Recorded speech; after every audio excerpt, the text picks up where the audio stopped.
Welcome to R&D IT school. ఈరోజు మనతో పాటు సూపర్ 30 బ్యాచ్ స్టూడెంట్ అనుష ఉన్నది. అనుషకి రీసెంట్గా క్యాలిబర్ టెక్నాలజీస్లో ఆఫర్ వచ్చింది. So already she joined in that company. ఒక 1 వీక్ కంప్లీట్ చేసుకుంది. సో ఈరోజు తనతో మన యొక్క ఐటీ స్కూల్లో super 30 batch job guarantee program యొక్క జర్నీని డిస్కస్ చేస్తానికి వీడియో చేస్తున్నాం. Hi Anusha. Hi sir. How are you? Good sir. బాగుందా? yes sir. So Tuesday join అయ్యావు. yes sir. ఈరోజు సాటర్డే, అంటే 4 days వెళ్ళే ఆఫీస్. yes sir, వెళ్ళాను. సో బ్రీఫ్ ఇంట్రడక్షన్ ఇవ్వు నీ గురించి. అంటే లైక్ మీది గ్రాడ్యుయేషన్, ఏం చదివారు, ఏ కాలేజు, ఎప్పుడు పాస్ అయ్యారు, ఏ స్ట్రీమ్? సో హాయ్ ఆల్, నా పేరు ఆర్ అనుష.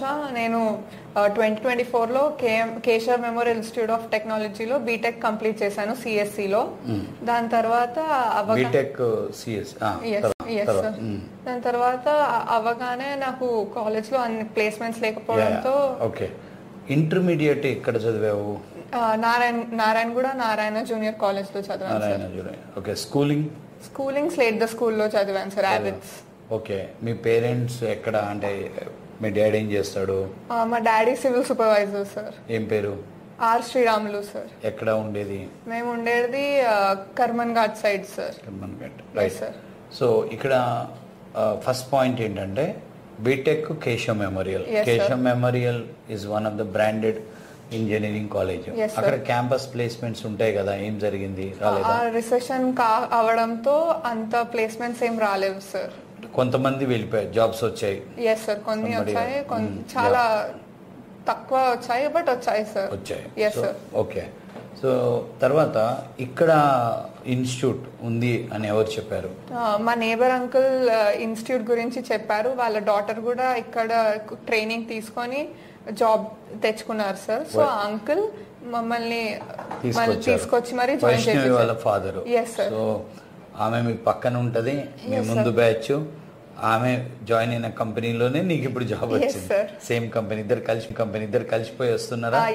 ఈ 4 days ఇద్దరు. చాలా అదృష్టం, లక్. సరే, తర్వాత క్యాంపస్ ప్లేస్మెంట్స్ అంటే సరే దొరకలేదు. తర్వాత అంకుల్ చెప్పాడు, వచ్చావు. సో ఈ సూపర్ 30 బ్యాచ్ లో మీరు ఫస్ట్ బ్యాచ్ స్టూడెంట్స్ ఆల్మోస్ట్, అంతే కదా? సో మొత్తం ఇక్కడ ఇన్స్టిట్యూట్ లో 8:30 to 6:30 యాక్టివిటీస్ ఉంటాయి. సో ఎలా ఉంది యాక్టివిటీస్? అంటే నేను అడిగేది ఏంటంటే ఈ 8 to 10 hours ఇన్స్టిట్యూట్ ఉండాలి. సో ఆ ప్రోగ్రామ్ ఎలా అనిపించింది సార్? నాకైతే నా బీటెక్ లో ఇలా ఒకవేళ చేస్తుంటే నాకు జాబ్ వచ్చేది అని అనిపించింది సార్. ఫస్ట్ స్టార్టింగ్ ఒక 1-2 days కొంచెం కష్టంగా అనిపిస్తుంది సార్. దాని తర్వాత 1-2 days కొంచెం దూరం ఉండే వాళ్ళకి జర్నీ చేసి రావడం, పొద్దున అలసిపోతారు, అంతేగాని మిగతా అంతా అంతేమనిపించదు సార్. ఎందుకంటే ఆ సబ్జెక్ట్, మీరు చెప్పే సబ్జెక్ట్ ఇంకా వినాలని అనిపిస్తుంది సార్. సో నాకేం అలా అనిపించలేదు. Yes sir. సో టోటల్ ఇక్కడ చేస్తున్న యాక్టివిటీస్ లో నీకు బాగా నచ్చిన యాక్టివిటీ ఏంటి? నాకు నచ్చిన యాక్టివిటీ అంటే సెమినార్. ఇచ్చావా సెమినార్? Yes sir. టోటల్ గా ఇప్పుడు ఇక్కడ ఇన్స్టిట్యూట్ లో ఎన్ని రోజులు ఉన్నావు? నేను 2 months వరకు ఉన్నాను సార్. 2 months. అంటే joining June 1st, May ending, May 20th. June, July, 2.5 months. Yes sir. ఎన్నో ఇంటర్వ్యూ ఇది? First interview sir. లక్, అదృష్టం. సో అంటే ఈ 2.5 months లో మన కాడ జరుగుతున్న యాక్టివిటీస్ లో సెమినార్ బాగుందా? Yes sir. How many times you are participated? నేను ఆల్మోస్ట్ వచ్చిన ఎవ్రీ డే ఇచ్చాను సార్. అంటే దగ్గర 50 to 60 times డయాస్ ఎక్కావు. Yes sir. అంటే బిఫోర్, అంటే ఫస్ట్ సెమినార్ ఎక్కిన దానికి ఇప్పటి వరకు చేంజ్ ఉందా నీలో? Yes sir. What updated? Sir first stage ఎక్కినప్పుడు కొంచెం స్టేజ్ ఫియర్, భయంగా ఉండేది. అంటే వర్డ్స్ కూడా అప్పుడు గుర్తు రాకపోతుండే.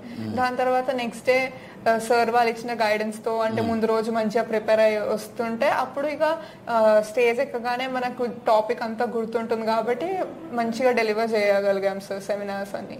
ఓకే. ఓకే. సో టోటల్గా ఈ యొక్క ప్రాసెస్లో seminar is good. And about programming, అంటే ఐటీ స్కూల్కి రాకముందు ఇప్పుడు what is the difference? Sir నాకు ముందు ఐటీ స్కూల్ రాకముందు ప్రోగ్రామ్ చేస్తుండే సార్, కానీ ఆ ప్రోగ్రామ్ ఎలా రన్ అవుతుందో అది నాకు తెలియలేదు సార్. మీ దగ్గర నేను నేర్చుకున్నది ఏంటంటే back tracing sir. Tracing yes sir. Code tracing. Yes sir, that help me so much sir. అంటే ఆ ఒక ప్రోగ్రామ్ ఎలా రన్ అవుతుంది, లూప్స్ ఎలా రన్ అవుతున్నాయి అవన్నీ తెలుసుకున్నాక ఒకవేళ నాదేమైనా తప్పున్నా కానీ నేను అది రెక్టిఫై చేసి నెక్స్ట్ ప్రోగ్రామ్ మంచిగా రాయగలిగాను సార్.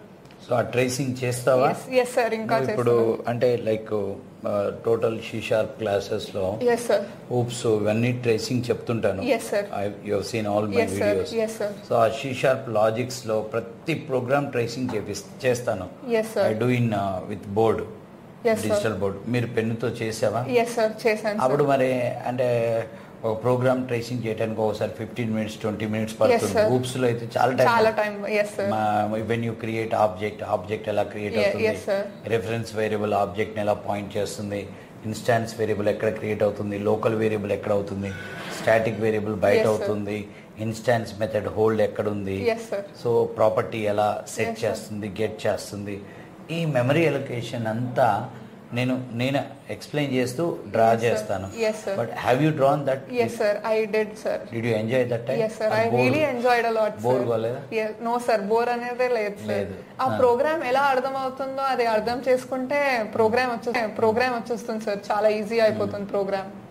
అందరూ అంటారు ఒక్కసారి R.N. రెడ్డి సార్ C# క్లాసులు వింటే అంటే ఎవడైనా కోడ్ రాయగలుగుతాడు. Is it true? True sir.